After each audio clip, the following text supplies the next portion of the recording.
마태복음 25장 31절에서 46절. 아마 우리가 묵상한 본문 중에서 길이로는 제일 긴 본문이 아닌가. 그렇지만 사실 의미와 뜻은 가장 간단한 그런 본문입니다. 제목을 영원한 나눔의 기준점 solidarity라고 붙였습니다. 이 solidarity는 동일시, 동일화 그러죠. 그러니까 하나됨의 아주 적극적인 표현입니다. 하나됨이 그저 하나된 상태를 얘기한다면 solidarity는 그 하나됨을 향한 모든 행동, 의지 이런 것들을 얘기하는 것이죠. 이것은 병행 본문이 없습니다. 다시 말해서 마태의 특징이 나타나는 것이죠. 31절은 재림 때의 주님의 심판을 얘기하죠. 인자가 자기 영광으로 올 때 자기 영광의 보좌에 앉으리니. 그래서 거기에서 모든 인류가 나뉘게 됩니다. 모든 민족을 모으고 구분하기를 양과 염소를 구분하듯이. 목자가 양과 염소를 구분하는 게 아주 그냥 이스라엘에서는 제일 아비우스한 건가 봐요.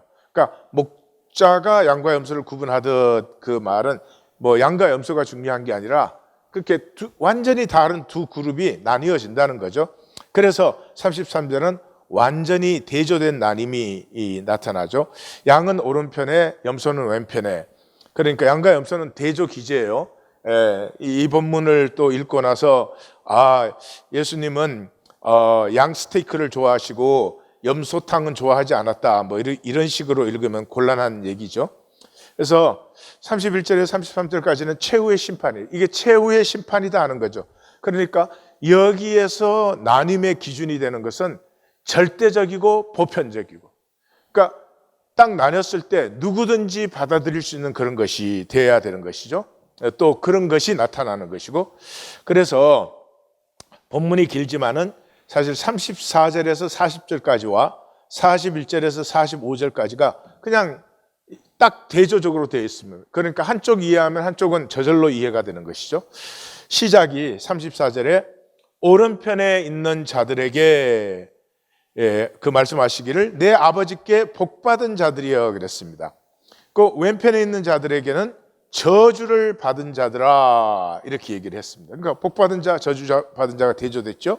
그 다음에 나와 창세로부터 너희를 위하여 예비된 나라를 상속받으라. 그리고 41절에서는 나를 떠나. 그러니까 여기 가장 중요한 대조가 나와 나를 떠나죠. 그러니까 나와는 이제 하나가 되는 것이고 신랑 신부가 만나는 것이고, 떠나 이건 이제 영원히 단절되는 것이죠. 그래서 나온 사람들은 예비된 나라를 상속받고 떠난 사람들은 마귀와 그 사자들을 위하여 예비된 영원한 불에 이제 들어가게 되는 것이죠. 그 다음에 35절 36절은 내가 줄일 때 먹을 것을 주었고 목마를 때 마시게 하였고 나그네 되었을 때 영접하였고 헐벗었을 때 옷을 입혔고 병들었을 때 돌보았고 옥에 갇혔을 때 와서 보았다. 설명이 필요 없는 거죠. 42절 43절은 그게 대칭되어서 똑같은 걸 아니하였고죠. 아니하였고. 그런데 병들었을 때 옥에 갇혔을 때만 병들었을 때와 옥에 갇혔을 때에 공양하지 않았다. 단어가 바뀌었지만 똑같은 의미입니다. 그렇게 대조를 시켰고요. 그랬더니 이 양 그룹에 대답이 나옵니다. 주여 우리가 언제 주께서 37절에 그렇게 나와요. 44절에 똑같아요. 주여 우리가 언제 주께서 그렇게 나와요. 그러니까 대변에 알 수 있어요. 이 나눔이 뭐냐 그러면 주님을 알고 모르는 거예요. 주님을 알고 모르는. 양쪽 다 주님한테 했대는데 주님이 한쪽은 한 것이고 한쪽은 안 한 것이라고 하니까 안 한 쪽은 주님이 누군지 모르고 한 거예요. 그러니까 주님을 알고 모르고 핵심이다 하는 걸 알 수 있어요. 그래서 줄이신 것을 보고 음식을 대접하였으며 목마르신 걸 보고 마시게 하였나이까? 언제, 우리 새번역은 어느 때 그렇게 했는데 헤매는 것 같아요. 번역하시는 분들이 헤매는 것 같아요. 언제, 원래 번역이 훨씬 낫습니다. 우리가 언제 주께서 줄이신 것을 보고 음식을 대접하였으며 목마르신 것을 보고 마시게 하였나이까? 언제 나그네 되신 것을 보고 영접하였으며 헐벗으신 것을 보고 옷 입혔나이까? 언제 병드신 것이나 옥에 갇히신 것을 보고 가서 배웠나이까? 그러니까 여기서 언제라는 건 우리는 그렇게 한 기억이 없는데요, 언제 우리가 그렇게 했습니까? 그런 거죠. 거기에 대칭해서 44절은 줄이신 것이나 목마르신 것이나 나그네 되신 것이나 헐벗은 것이나 병드신 것이나 옥에 갇히신 것을 보고 공양하지 아니하되이까? 그러니까 한쪽은 우리가 언제 했죠? 한쪽은 우리가 했는데요? 그런 반응이 나온 것이죠. 이제 주님께서 대답을 또 하시죠. 그래서 40절에 이 대답이 이제 중요한 것이죠. 너희가 여기 내 형제 중에, 내 형제니까 이건 교회죠, 교회. 45절에는 당연히 그게 없어요. 이건 교회일 수가 없죠. 이건 단절된 사람들이에요. 그래서 내 형제 중에 교회에 지극히 작은 자 하나에게 한 것이 곧 내게 한 것이다. 45절은 이 지극히 작은 자 하나에게 하지 아니한 것이 곧 내게 하지 아니한 것이다. 그러니까 여기 제일 중요한 게 뭐예요? 이 교회의 작은 자와 주님께서 동일시하셨다. 주님은 누구냐? 이 교회의 가장 작은 자와 solidarity, 하나가 되신 분이 주님이시다, 그런 것이죠. 그러니까 여기 오면은 18장을 돌아볼 수밖에 없어요. 18장이 교회장이죠. 그래서 18장에서 그러지 않아요? 이 천국에서 작은 자, 그냥 작은 자가 아니에요. 18장은 천국에서 작은 자예요.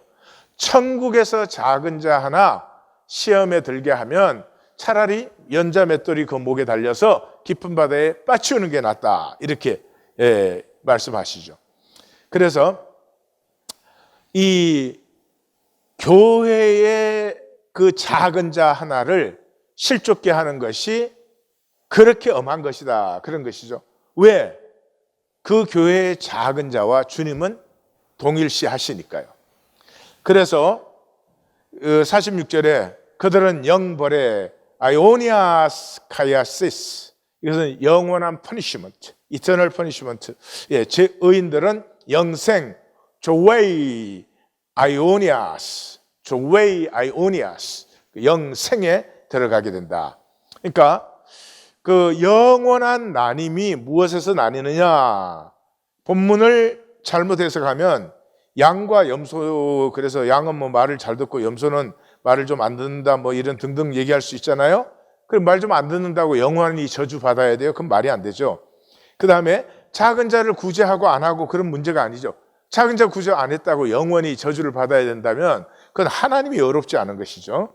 그러니까 그런 것이 아니고 재림 때에 영원한 심판의 기준이 나오는 것이죠. 그것은 작은 자가 되어라, 또는 작은 자가 사랑받는다, 그런 얘기도 아니에요. 여기 작은 자라는 것을 그렇게 비교의식으로 보면 안 돼요. 여기에는 이 교회 중에서 가장 작은 자에게 하나님의 긍휼, 마태복음은 긍휼을 강조하잖아요. 긍휼, 그 solidarity가 함께 한다는 거죠. 이거 뭐 상식적인 얘기예요. 가족이 있으면 누가 제일 그 관심의 대상이 돼요? 갓난아기죠. 어린아이죠. 모두가 어떻게 보면 가정은 그 작은 자를 돌보고 키워내기 위해서 가정이 있다 그래도 뭐 지나친 표현이 아니죠. 그래서 여기 또 다시 18장이 대번에 연결됩니다. 교회 중에 작은 자 하나를 실족게 하면 연자 맷돌이 목에 달려서 그 깊은 바다에 빠치우는 게 낫다 말할 정도로 그 가족의 모든 관심이 가장 작고 약한 자에게 가 있는 거 아니겠어요?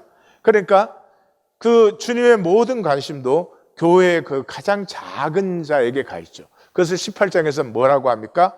어린아이 같이, 돌이켜 어린아이 같이 아니하면은 천국에 들어갈 수가 없다, 이렇게 얘기를 하는 것이죠. 그래서 이 어린아이 같으면 주일날 내일 좀 더 자세히 보겠습니다. 일단 첫 번째, God's solidarity with the least. 이 영어 표현이 훨씬 여기는 편해서 제가 그렇게 했습니다. 가장 작은 자와 동일시하는 하나님. 가장 작은 자와 하나이신 하나님, 그렇죠? 그러니까 교회의 길은, 교회는 어린 아이 같이 되는 사람들 또는 작은 자의 모임이 교회입니다. 이게 이제 분명해야 돼요.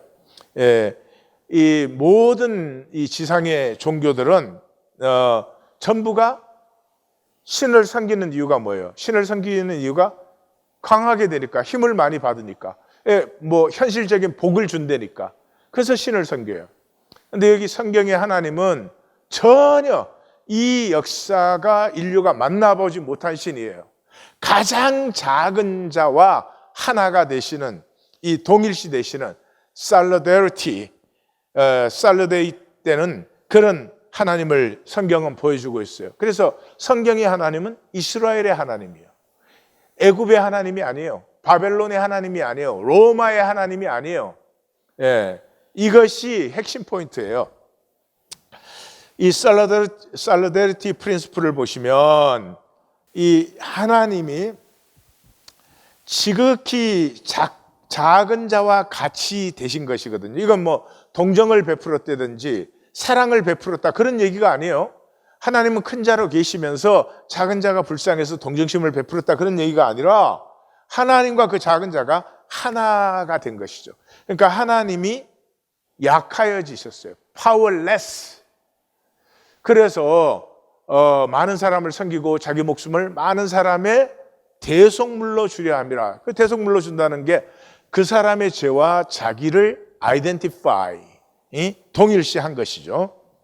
그래서 하나님이 그렇게 약하게 되신 것은 성경의 특징이죠. 뭐예요? 더불어 살기의 열쇠예요. 이 서로 너무 잘나면, 식구들이 다 잘났다. 그 가족은 별로 재미없어요. 잘났을지는 모르지만은 재미도 없을 것이고 아마 사랑이 전혀 없겠죠. 어떤 가정이 행복한 가정이에요? 서로 약하여진, 그것을 성경은 벌거벗었으나 부끄러워하지 아니하였다. 그러니까 각각의 부끄러움대로 내 약점을 가리고 완벽한 척 하는 게 아니라 내 약한 모습 그대로 너의 약한 모습을 품는, 그때 이 뼈 중에 뼈, 살 중에 살이 될 수 있죠.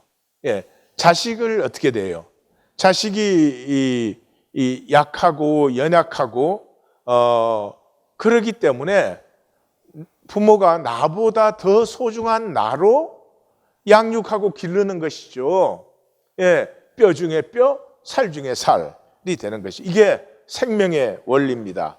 그래서 우리 주님께서는 어린 양의 길을 걸으셨고, 교회는 누구냐? 어린 양의 길을 걷는 사람들이에요.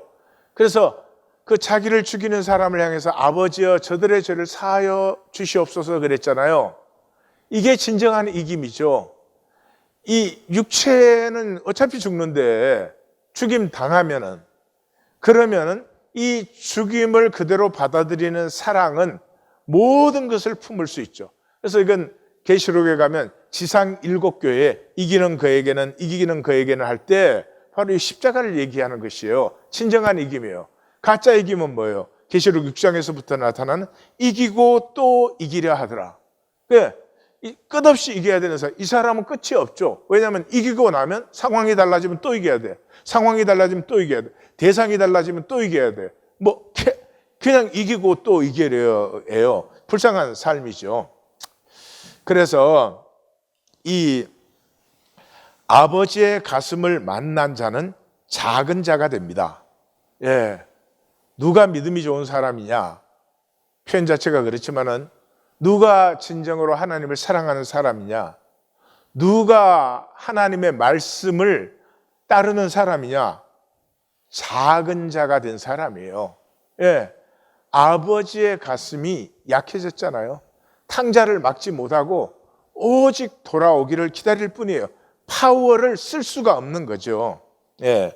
그 작은 자를 향해서 하나님은 너는 내 사랑하는 아들이요 내 기뻐하는 자라.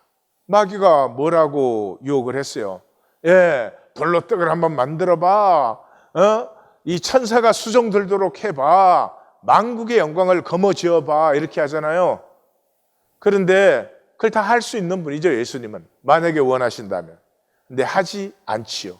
왜냐 그러면 이 땅 가운데 작은 자로 임하시고 낮은 데로 임하시고 작은 자로 거하시다가 작은 자로 죽으시는 분이니까요.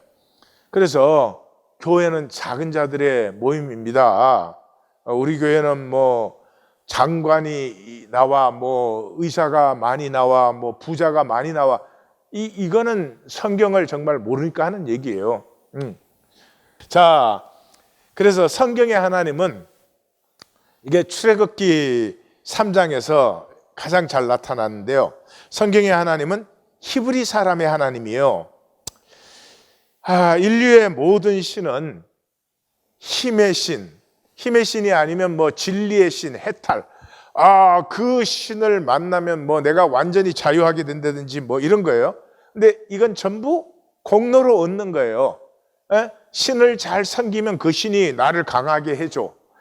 그 신을 잘 따르면 그 신이 나를 완전히 해탈하게 해줘. 뭐 등등등이죠. 근데 성경은 그런 관계가 아닙니다. 신 따로 있고 나 따로 있어서 내가 신한테 잘해주면 신도 나에게 잘해주는 이런 관계가 아니고 하나님이 지극히 작은 자와 하나가 되어버렸어요. 뭘 해주고 안 해주고 뭐 잘하고 못하고가 아니고요. 그냥 하나가 되어버린 것이에요. 그래서 출애굽기 3장이 시작되면 모세가 그 이드로 장인의 양떼를 데리고 광야 서쪽으로 인도하여, 우리는 서쪽으로 이렇게 번역을 했는데 그 위치상으로는 서쪽이 맞긴 맞아요. 근데 여기 서쪽이란 단어가 에헤르 그런 단어입니다. 이 단어는 저편에, 건너편에, beyond라는 뜻이에요. 그러니까 사람들이 활동하고 그런 영역이 아니라 사람들이 활동하지 않는 영역, beyond로 갔을 때, 그 호렙산에 이르렀을 때 거기서 이제 하나님을 만나게 되죠. 그래서 거기서 하나님께서 6절에 나는 아브라함의 하나님, 이삭의 하나님, 야곱의 하나님이니라. 이거는 내일 좀 보겠습니다. 간단히 얘기하면 이 망한 사람들의 하나님이에요. 아브라함은 본토 아비 친척을 떠났고 이삭은 죽었다 살아난 거 외에 뭐 별거 있어요? 야곱 엄청나게 이루었다가 어떻게 됐어요? 탈탈 털렸어요. 빈주먹 되어서 애굽으로 내려갔어요. 그러니까 이 아브라함의 하나님, 이삭의 하나님, 야곱의 하나님은 이 지상의 것을 다 결국 없어질 것이죠. 지상의 것은. 그것이 다 없어진 다음에 하늘의 전체를 주시는, 내가 지상의 것을 움켜잡고 있는 동안에 하늘의 것을 주시는데 받을 수가 없죠. 각각은 큰 걸 쥐고 있든 작은 걸 쥐고 있든 쥐고 있는 사람은 못 받아요. 그러니까 이왕 쥐고 있으려면 큰 거를 쥐세요. 뭐 미국을 내 것으로 주시옵소서 그러든지, 미국이 힘들면 미역국이라도 주시옵소서 뭐 그러든지, 그래야지 뭐 째째하게 그냥 뭐 내가 뭐 좀 학교 좋은 데 나왔다, 뭐 나 이렇게 돈 좀 벌었다, 그런 거 찾고 있지 마십시오. 좀 째째합니다. 째째해. 그래서 7절에 내가 애굽에 있는 내 백성, 애굽에 있는 내 백성, 이 아브라함과 이삭과 야곱의 후손들이죠. 왜? 고통을 분명히 보고 그들의 부르짖음을 듣고 그 근심을 알고. 하늘에 계신 하나님은 아파하실 필요도 없고 뭐 근심할 필요도 없고 슬퍼하실 필요 없어요.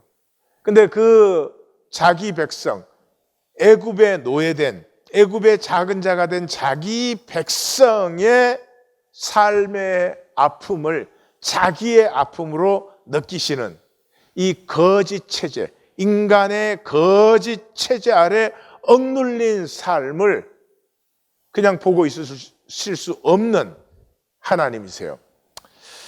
그래서 10절에도 내 백성 이스라엘 자손을 애굽에서 인도하여 내게 하리라. 그러니까 애굽, 그 당시 최고의 강대국 애굽이 내 백성이 아니고 그게 노예되어 있는 이스라엘 자손이 내 백성이에요. 그래서 자기 소개를 하는데 나는 스스로 있는 자니라 너는 가서 그 이스라엘 사람들에게 스스로 있는 자가 너를 보내셨다 하라 이렇게 말을 하죠. 그러니까 스스로 있는 자예요. 이게 우리의 구원의 근거예요. 그 당시 모든 신은 존재 담보가 있어야 돼요. 그러니까 그 당시에 신이 되려면은 세 가지가 꼭 있어야 돼요. 자기를 섬기는 나라가 있어야 되고, 자기를 섬기는 종교가 있어야 되고, 자기를 섬기는 성전이 있어야 돼요. 이게 벌써 우상이지. 종교 있으면 됐지. 그걸 왜 돌로 뭘 하나 만들어야 되는지. 이 기독교 교회도 목회가 거의 뭐 건축하면 성공했다 뭐 이런 정도로 생각하는 것 같아요. 저는 그게 안 돼요. 뚜껑을 덮어요. 뚜껑. 건축이 아니야. 뚜껑을 덮어야지. 예. 그래서 바벨론 신, 뭐 애굽 신, 로마 신 지금 있어요? 없잖아요. 왜요? 그 나라도 없고 종교도 없고 그 성전이 없어졌기 때문에 그런 것이 신들의 존재의 담보였어요. 우리도 그게 존재의 담보예요, 사실은. 그런데 하나님은 나는 존재의 담보 필요 없어. 내가 내 존재의 담보고 내가 내 존재, 이 자유를 만날 때까지는 하나님 모르시는 거예요. 그와 동시에 스스로 있는 하나님이시기 때문에 존재의 담보를 필요로 하지 않기 때문에 solidarity, 약한 자와 하나가 될 수 있어요. 그게 성경에서 어떻게 나와요? 낙원에서 추방될 때 self-exiled. 하나님은 낙원에서 추방되실 필요가 없어요. 근데 추방된 인간과 함께하기 위해서 추방되신 하나님이잖아요. 이게 역사에서는 또 어떻게 나타나요? 바벨론 포로로 잡혀갈 때 하나님은 포로로 가실 필요가 없잖아요. 근데 에스겔서를 보시니까 여호와의 성전에서 하나님의 영광이 떠나서 어디로 가요? 포로 되어 있는 자기 백성들에게로 가시잖아요. 예. 이 하나님을 만난 것을 하나님을 안다, 하나님을 믿는다 그런 거예요. 그때부터 나 만들게 하지 않아요. 내가 뭐 좀 있어야 되는데, 뭐 좀 보일 게 있어야 되는데, 뭐 내가 또 뭐 잘 알아야 되는데, 뭐 등등등. 그 사람에게 보이기. 예. 평생 해야 다 허무한 거. 죽을 때 아무것도 아닌 거. 거기에서 자유하게 되는 거예요. 그래서 18절에 히브리 사람의 하나님 여호와께서, 굉장히 중요합니다. 히브리 사람의 하나님 여호와. 그러니까 히브리 사람의 하나님의 이름이 여호와예요. 이게 이제 나타나기 시작하는 거예요. 우리에게 임하셨은즉 우리가 우리 하나님 여호와께 제사를 드리려 하오니 사흘길쯤 광야로 가도록. 그러니까 이 약자와 연대하시는, 약자와 살러데리티, 약자와 연대하시는 하나님 여호와는 자기의 백성을 어디요? 애굽이 못 살게 구니까 좀 만만한 나라 하나 정복해서 거기에서 너희가 편하게 살게 해주지. 그런 게 아니에요. 다른 나라가 아니에요. 광야로 가요. 광야. 인간 체제의 그 거짓, 그 허상, 이 쓰러진 자리에서 하나님과 백성의 진정한 생명, 이 현상에 보이는 4차원의 삶이 아니라 이 본질계, 보이지 않는 본질계의 무한 차원의 생명을 만나고 누리게 해주는 것이죠. 그래서 이 히브리라는 뜻이 이브리 그런 뜻, 이 단어요. 이브리, 이게 뭐냐 그러면 건너온 사람들은 이라는 뜻이에요. 역시 비안드예요. 비안드. 아까 비안드로 갔을 때 하나님을 만났죠. 그러니까 하나님을 만난 사람들도, 하나님을 만나는 사람들은 이 비안드의 사람들이에요. 그럼 왜 이 사람들은 이브리, 건너온 사람들이 됐어요? 그 인간 체제 아래에 그 폭정과 강제와 학대와 착취와 그걸 견디다 못해서 나온 사람들이죠. 이 광야 아무것도 없는데 그 유목민으로 살아가는 이유가 뭐겠어요?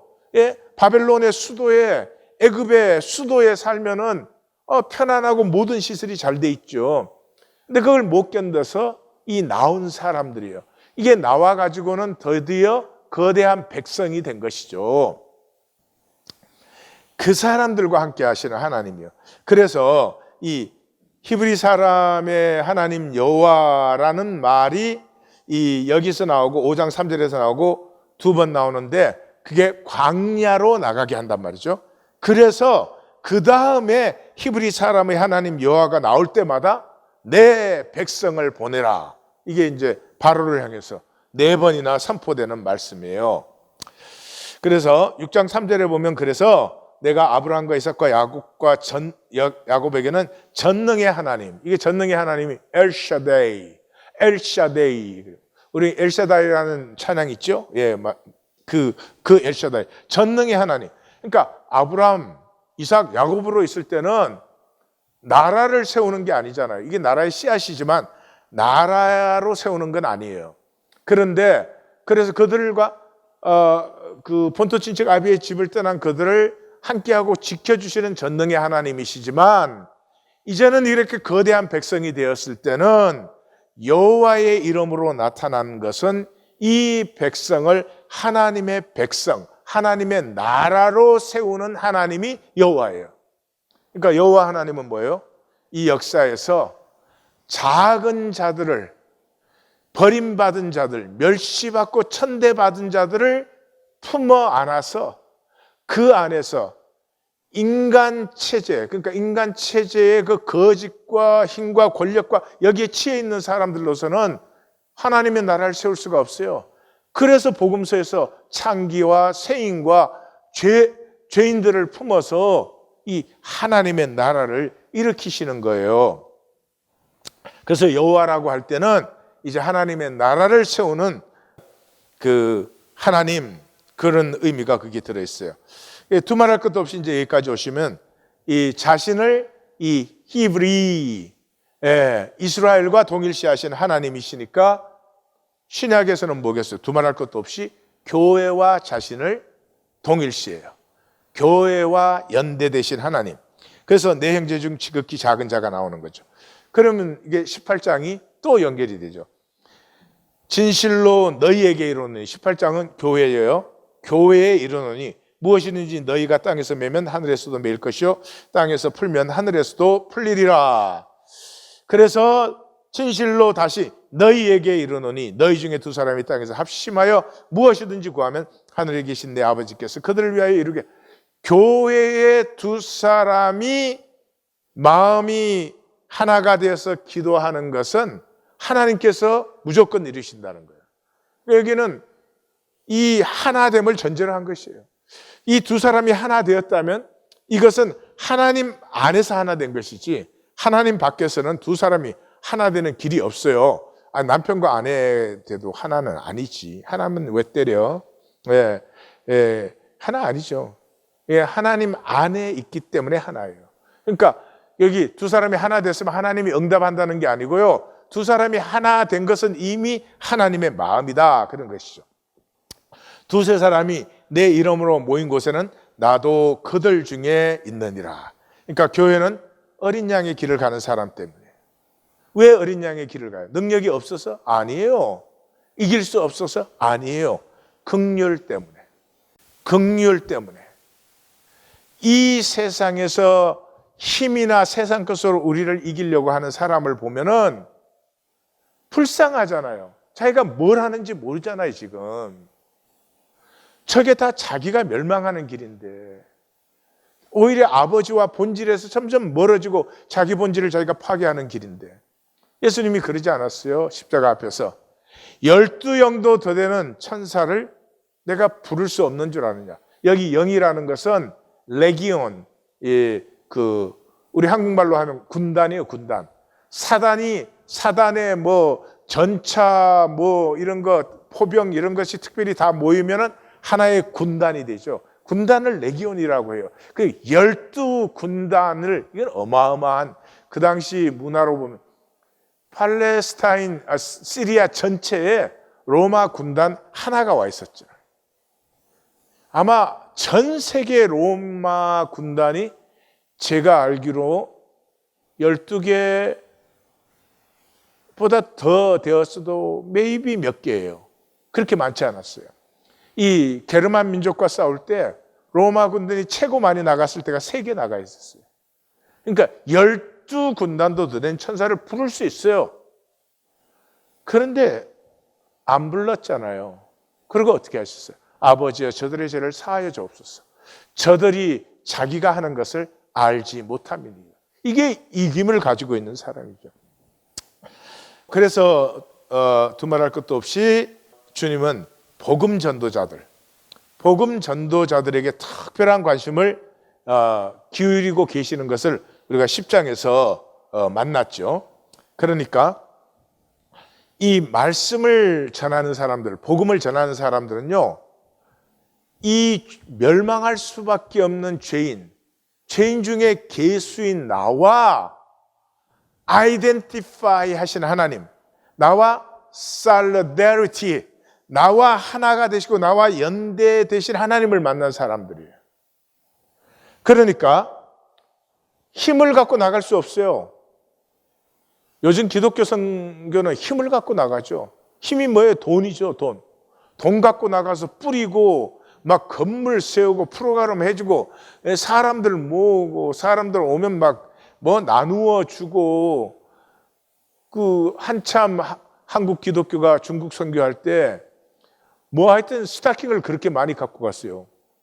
그래서 난 성경에 예수를 믿으려면 꼭 스타킹을 신어야 되는 줄 알았어요.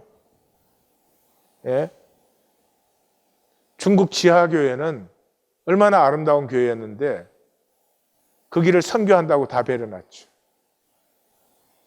제가 중국에 들어갈 때만 해도요, 벌써 이렇게 자기가 막 전도하고 설교해야 되니까요, 좋은 통역자 하나 있으면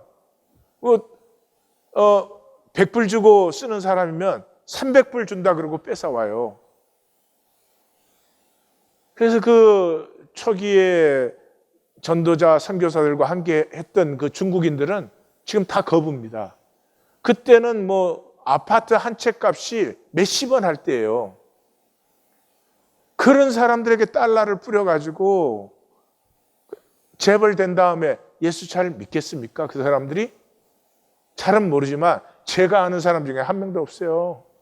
그냥 돈 많이 벌고 나서는 예수고 교회고 빠이빠이. 돈 쓸 일이 바쁘잖아요. 빠이빠이.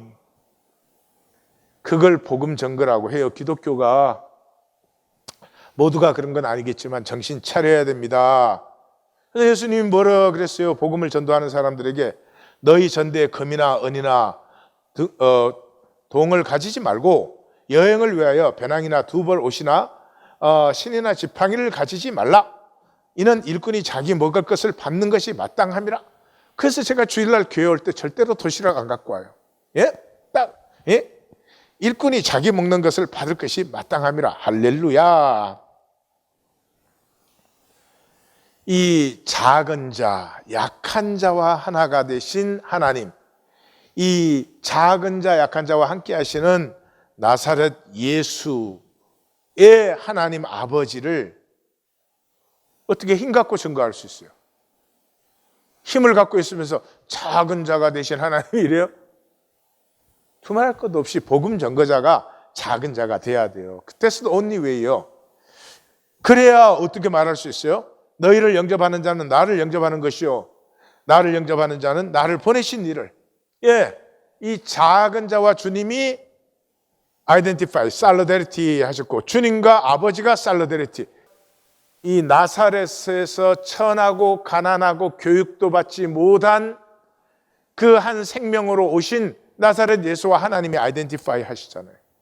그러니까 너희를 영접하면 나를 영접하면 하나님을 영접하는 것이라. 선지자의 이름으로 선지자를 영접하는 자는 선지자의 상을 받을 것이요, 의인의 이름으로 의인을 영접하는 자는 의인의 상을 받을 것이요. 왜? 동일화되었으니까요. solidarity, 동일화가 되었으니까. 또 누구든지 제자의 이름으로 이 작은 자 중 하나에게 냉수 한 그릇이라도 주는 자는 내가 진실로 너희에게 이르노니 그 사람이 결단코 상을 잃지 아니하리라. 기독교의 상직자들 작고 약합니까? 예? 그 회중 중에 작고 약한 자로 있습니까? 나 갑자기 힘이 없어지네요. 너무너무 저는 참 힘들어요. 예. 명예, 권력, 돈에 정치, 경제, 이 종교 지도자들처럼 욕심 많은 사람이 어디 있어요? 몽땅 다 거머쥐려고 그래요. 좋다 그러면 다 거머쥐려고 그래요. 온갖 추태를 보이죠. 다 그렇지는 않습니다. 항상 남은 자가 있어요. 그래서 그 남은 자가 되신 분들을 볼 때 마음이 신선하죠.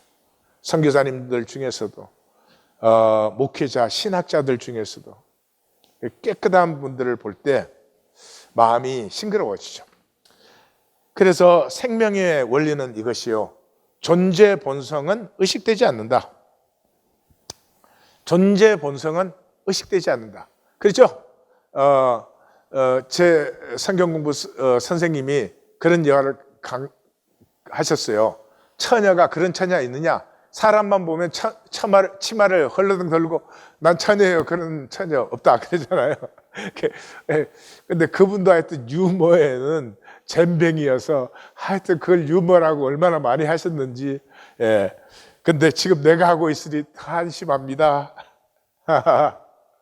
예. 이런 사람 없죠? 내가 살아있구나. 숨을 살아있구나. 또 그래요? 아니죠. 존재 본성은 의식되지 않아요. 그러니까 의인은 선을 행했다는 의식이 없어요. 우리가 언제 그랬어요, 주님에게? 그런 적이 없는데요. 이 사람들은 뭐를 기억하겠어요? 자원하지 못한 것, 진실되지 못한 것, 부족했던 것, 그런 것들이 기억이 되고, 그래서 가슴을 치며 나를 불쌍히 여기소서, 나는 죄인으로서이다 이러겠죠. 악인은 당연히 악을 행했다는 의식이 없어요.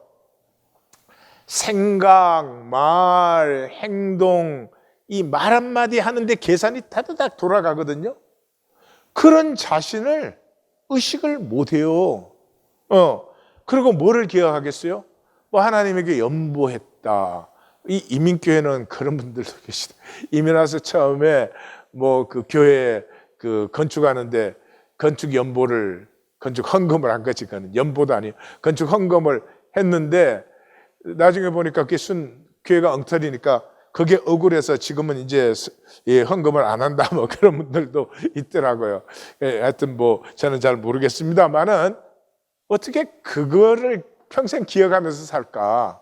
예. 남에게 선물 준 거, 뭐 도움 준 거, 선한 행위 한 거, 그건 절대로 아니죠, 뭐고. 왜요? 자기 존재에서 나온 것이 아니기 때문에. 존재에서 나오면 다 잊어버리죠. 부모는 자식 때문에 참 가슴 아파하죠. 수많은 가슴 앓이를 하면서 자식을 기르죠. 근데 부모의 마음에 그런 기억이 있습니까? 그저 자식이 어쩌다가 말 한마디 해준 거, 자식이 어쩌다가 한번 잘해준 거, 그런 것만 기억에 남아요. 그래서 얘들아, 아빠로 하여금 좀 기억하게 해라. 저는 이렇게 말을 합니다. 나눔 가이드. 이 종말의 나눔은 생명과 멸망, 영생과 영벌의 나눔입니다. 이게 마태복음 전체가 나눔의 역사였어요. 그래서 제가 중요한 부분만 정리를 쭉 해놓았습니다. 일일이 다 읽지 않겠어요? 그러면 마태복음만 나눔을 아니죠. 복음서의 특징이 나뉜다죠. 그것이 생명의 진리니까요. 근데 마태는 그것을 더욱 강조하고 있는 거죠. 왜? 종교인들과 싸우고 있기 때문에. 유대인들에게 쓰진 복음서이기 때문에 종교인들과 싸우기 때문에 그것을 더욱더 강조하고 있을 뿐이죠. 우리는 그것을 여기까지 지나왔습니다. 그러면 제가 물어보겠습니다. 이제까지 들은 말씀이 지식으로 들었다면 잊어버리셨을 거예요. 잘 기억이 안 나실 거예요. 왜요? 머리의 지식으로 받는 이유 자체가 우리가 피하고 유리하고 나를 지키기 위해서요. 그러니까 말씀이 진리라는 걸 거부할 수는 없잖아요. 그러니까 싹 지식으로 받아서 이해를 했으니까 그러고 창고에 딱 넣었어요. 됐어. 처리가 된 거예요. 말씀을 얼마든지 받을 수 있어요. 피하고 유리하고 지키기로.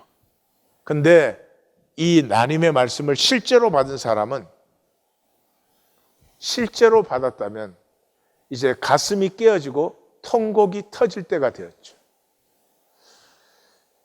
통곡이 터질 때가 되었습니다. 생명은 어떻게 피어납니까? 이미 자신으로 창조되었기에 아무것도 주장하지. 생명이 이 꽃이 주장을 합니까? 나무가 주장을 합니까? 생명은 주장하지 않아요. 자기가 창조되었으면 그렇게 그냥 피어날 뿐이죠. 그러니 우리가 생명의 사람이라면 생명에는 내가 있으면 너가 필요하죠. 그래서 너는 나됨에 당연한 필요이니까 너의 필요를 섬겨요. 필요를 섬긴다 생각하면 아니에요. 저절로 그렇게 된다는 거예요. 그러니까 당연한 기쁨으로 너를 섬겨요. 너를 섬길 때 내 생명이 피어나고 더 장성해지잖아요. 그 기쁨을 누리는 거죠. 이 삶은 하나님께 저부터 하나 될 때에만. 저에게 이런 설교 들어서 저에게 이런 거 배워서 되는 거 아니에요. 하나님께 접붙었을 때만. 그 접붙으면 회개하면 접붙어요. 내가 내 거짓으로 감싸고 있던 껍질만 내려놓으면 하나님은 내 안에 계셨고 나와 하나님은 영원히 같이 있는 거예요. 그것을 이 현상 세계에서만 나 스스로 가릴 수 있을 뿐이에요. 그리고 이 현상 세계에서 영원한 운명을 내가 선택하고 있는 거예요. 그래서 영원한 나님이 이루어지는 것이죠. 회개하면 돼요. 집 나간 탕자주 우리는 돌아오기만 하면 됩니다. 나는 무엇을 할 것인지, 이제 어떻게 해야 되는지 나누어 보십시다. 하나님,